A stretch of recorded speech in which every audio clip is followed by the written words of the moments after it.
দোয়া করবেন।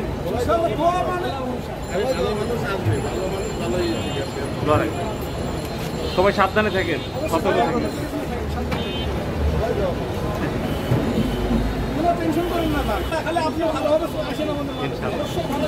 দোয়া করবেন।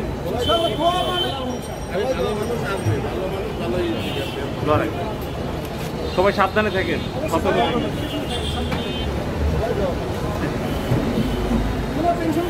গত 23 জুলাই বুধবার সকাল 8টার দিকে মানি লন্ডারিং প্রতিরোধের আইনের একটি মামলায় কারাগার থেকে ঢাকার মহানগর দায়রা জজ আদালতে হাজির করা হয় সাবেক তথ্য ও যোগাযোগ প্রতিমন্ত্রী জুনায়েদ আহমেদ পলককে। দুদকের করা মামলায় তদন্ত প্রতিবেদনের দাখিলের দিন ধার্য থাকলেও তা জমা পড়েনি। পরে শুনানি শেষে বেলা 12:30টার দিকে প্রিজন ভ্যানে তুলে তাকে ফেরত পাঠানো হয় কেরানীগঞ্জের ঢাকা কেন্দ্রীয় কারাগারে। প্রিজন ভ্যানে উঠানোর পর খুলে দেওয়া হয় হেলমেট ও হাতকড়া।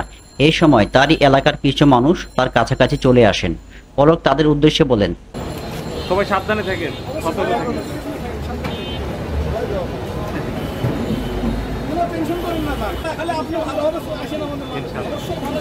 দোয়া করবেন।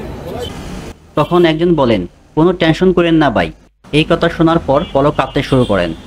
তখন সেই লোক বলতে থাকেন, পলক ভাই কাঁদেন না,